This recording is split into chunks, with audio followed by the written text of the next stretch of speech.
झूरी काछी के पास दो बैल थे, हीरा और मोती। दोनों ही बहुत दिनों से क्या रहते थे, साथ रहते थे। इस कारण उनमें भाईचारा यानी घनिष्ठ मित्रता हो गई थी। दोनों ही बिना कुछ बोले यानी अपने विचारों विनिमय यानी आदान प्रदान करना, बिना कुछ बोले मुंह भाषा में ही अपने विचारों का आदान प्रदान करते थे। यानी दोनों एक दूसरे की बात को समझ जाते थे। दोनों जब झूरी काछी जो था उन्हें बैलगाड़ी या हल में जोतता, तो दोनों की यही इच्छा रहती थी कि ये वजन क्या हो, मेरे ऊपर ज्यादा रहे। हीरा सोचता था मेरे ऊपर वजन ज्यादा रहे और मोती सोचता था कि मेरे ऊपर वजन ज्यादा रहे। यानी दोनों हमेशा यही होड़ रहती थी, यही इच्छा रहती थी कि वजन मेरे ऊपर ज्यादा रहे। जब शाम को संध्या के समय दोनों लौटते तो उनको जब चारा डालने के लिए ले जाया जाता था, तो नाद में जिसमें चारा डाला जाता था, दोनों वहां पर एक साथ ही उस नाद में मुंह डालते थे और एक साथ ही चारा खाकर निकलते थे। संयोग की बात, अचानक एक दिन ऐसा आया कि जो झूरी काछी था उसने अपने बैलों को कहाँ भेज दिया, अपने ससुराल भेज दिया। संयोग की बात हुई, झूरी ने एक बार बोई यानी जो बैल की जोड़ी है उसको अपने ससुराल भेज दिया, अपने साले के पास, गया के पास। बैलों को क्या मालूम वे क्या क्यों भेज रहा है, समझे मालिक ने हमें बेच दिया। यानी बैल ये सोच रहे थे कि ऐसा लग रहा है कि मालिक ने क्या कर दिया है कि हमें बेच दिया है।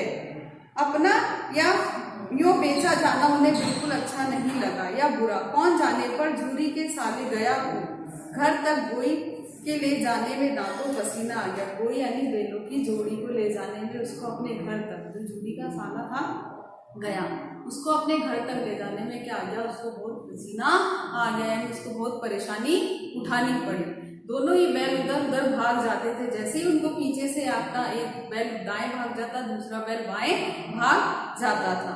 पगैया पकड़कर आगे से खींचता। पगैया जो बैलों को गले में जो रस्सी बांधी जाती है, फंदा बांधा जाता है, वो रहता है। तो वो जैसे ही वो भागने की कोशिश करते, उसको पकड़कर क्या करता, वो खींचता।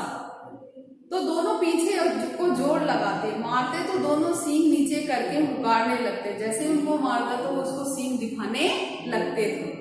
अगर ईश्वर ने उन्हें वाणी दी होती, यानी उन्हें बोलने की शक्ति दी होती, तो वे झूरी से पूछते कि तुम हम गरीब को क्यों निकाल रहे हो। यदि ईश्वर ने जानवरों को बोलने की शक्ति दी होती तो वो ये प्रश्न जरूर झूरी से करते कि तुम हमें यहाँ से क्यों निकाल रहे हो, हमने तुम्हारा क्या बिगाड़ा है, तुम्हारी सेवा में हमने क्या करी है कि कोई भी कमी नहीं छोड़ी है,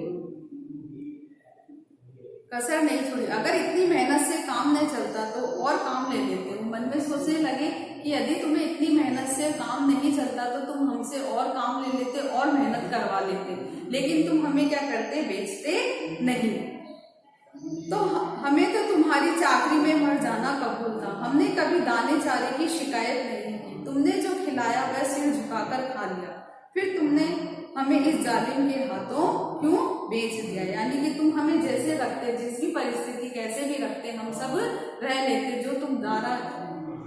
जो तुम हमें दाने चारे की शिकायत जो भी डालते वो सब हम खा लेते, कभी भी हमने चारे या दाने के बारे में कोई भी शिकायत नहीं की। यानी तुमने जैसा हमें डाला हमने वैसा लिया, तुमने जैसा हमें खिलाया हमने वैसा ही खाया, सिर झुकाकर खा लिया, लेकिन फिर भी तुमने हमें जालिम के हाथों क्यों बेच दिया है। संध्या यानी शाम, शाम होते होते दोनों बैल अपने नए स्थान पर यानी गया के घर पहुंच गए। दिन भर के भूखे थे, लेकिन जब नाद में लगाए गए तो एक ने भी उसमें मुंह न डाला, यानी उनको चारा डाला गया नाद में, तब भी उन्होंने एक ने भी उसमें मुंह नहीं डाला, यानी उन्होंने चारा नहीं खाया। और वे क्या रहे, उदास रह रहे थे और उनका दिल क्या हो रहा था, भारी हो रहा था। उनके मन में रह रहे के यही प्रश्न उठ रहा था कि झूरे काछी ने हमें क्यों बेच दिया इस जालिम। वो तो यही सोच रहे थे कि हमें क्या कर दिया है, बेच दिया है, यानी हमें इस जालिम के पास क्यों भेज दिया है। जिसे उन्होंने अपना घर समझ रखा था वह आज उनसे छूट गया। यह नया घर, नया गांव, नए आदमी उन्हें बेगाने से लगते थे। यानी जो यहाँ पर गया के घर आए थे तो वहां सब उन्हें सब अजीब सा लग रहा था सब, तो उन्होंने सोचा कि उन्हें बेगाने से लगते यानी पराये से लगते हैं। दोनों ने अपनी मूक भाषा में सलाह की, यानी दोनों ने इशारों में क्या की, सलाह की। एक दूसरे की कनखियों से देखा, यानी एक दूसरे को तिरछी नजर से देखा और लेट गए। जब गांव में सोता पड़ गया, यानी जब रात हो गई, सब गांव वाले सो गए, तो दोनों ने जोर मारकर पगड़े उड़ा डाले और घर की तरफ चले। घर की तरफ यानी जूरी काची के घर की तरफ चले। पगड़े बहुत मजबूत होते हैं, अनुमान यानी ऐसा अनुमान लगाया जा सकता है कि उनको तोड़ा नहीं जा सकता। लेकिन इस समय उनमें क्या आ गई थी, दुगनी शक्ति आ गई थी। एक झटके से ही उन्होंने क्या कर दी, सारी रस्सी तोड़ दी। और जूरी प्रातःकाल सोकर उठा तो देखा कि दोनों बैल चरनी पर खड़े हैं। वहां से वो जैसे ही वहां से रस्सी तोड़कर भागकर कहाँ पर आ गए, वो जूरी के घर पर आ गए। जैसे ही सुबह जूरी ने दरवाजा खोला तो देखा कि दोनों बैल उसके द्वार पर क्या कर रहे हैं, खड़े हैं। दोनों की गर्दनों में आधा आधा गराव लटक रहा है, घुटने तक पांव कीचड़ में भरे हैं। दोनों की कनखियों में विद्रोह में स्नेह झलक रहा है, यानी दोनों के जो भागकर आए थे उनके पैर कैसे कीचड़ में भीग रहे थे, सारे लथपथ हो रहे थे।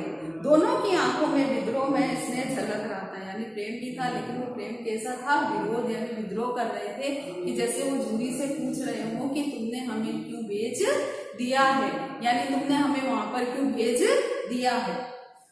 जूरी बैलों को देखकर स्नेह से गदगद हो गया। जैसे ही उसने हीरा और मोती को अपने द्वार पर खड़ा देखा तो वैसे ही वो क्या हो गया, गदगद यानी बहुत प्रसन्न हो गया।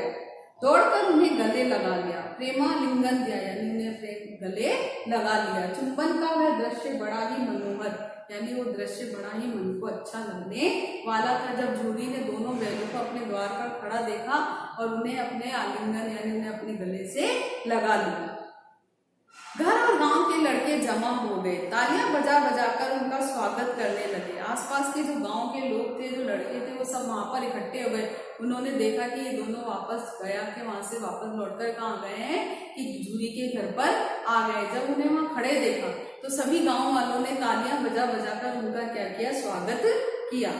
गाँव के इतिहास में घटना अभूतपूर्व न होने पर भी महत्वपूर्ण थी। अभूतपूर्व यानी जैसे कभी देखी ऐसी घटना जो कभी देखी नहीं गई हो, लेकिन फिर भी वो क्या थी, बहुत महत्वपूर्ण थी। कि दोनों वहां से गया के घर से दौड़कर कहाँ आ गए थे, जूरी काची के घर पर आ गए। बाल सभा ने निश्चय किया, दोनों पशु वीरों को अभिनंदन पत्र देना चाहिए।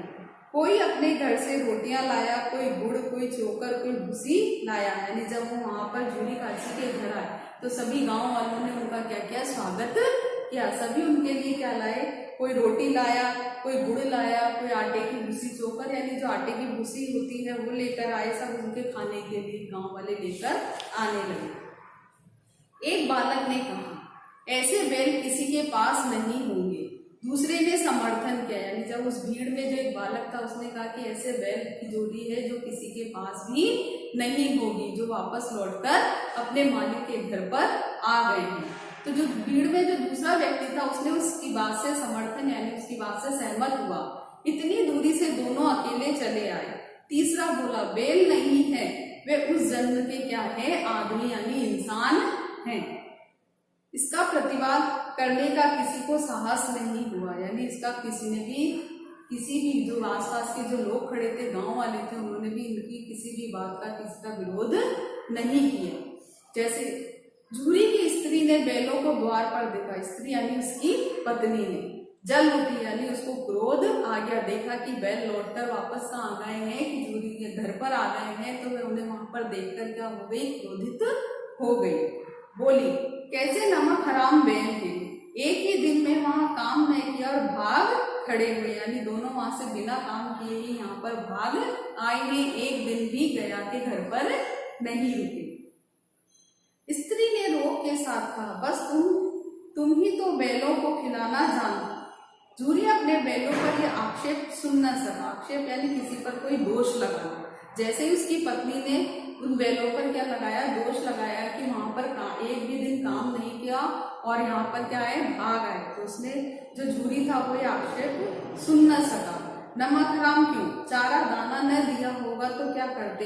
तो जूरी ने जब उसकी पत्नी ने कहा कि एक भी दिन नहीं रुकर वहां से भाग आए, तो जैसे ही जूरी की पत्नी ने कहा